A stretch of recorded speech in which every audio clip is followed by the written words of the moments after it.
physical na talaga makikita mo na makapal. Talagang alam mo yan, lightweight lang siyang tingnan at lightweight lang din talaga siya physically. Ayan o. Oh. Lightweight lang siya pero ang nagpabigay ng accent dito sa akin, yung engraving. Alam nyo guys, nahihilig talaga ako sa ganitong klaseng amulet. Hindi ko alam kung ako lang o baka ikaw din. Kasi tignan mo naman, sobrang ganda. Eto Bebs, oh. Ayan siya. Yung chain, okay lang yung chain. Normal yan. Maganda talaga yung chain niya. Pero yung engraving, kasi yung engraving niya sa front, ganito. And, tignan niyo mabuti sa likod, ganito. Kita ba? Ayan oh. Oh. Yan siya. Ganda nito, be. Sobra. Bet na bet ko talaga yung mga ganito. Tignan niyo guys, suot natin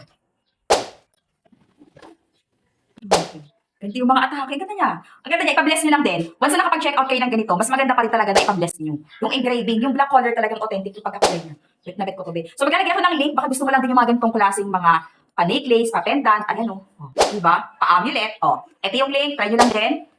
Ganda talaga, promise. Oh. Grabe yung engraving niya. Nakakailang talaga yung engraving niya. Oh.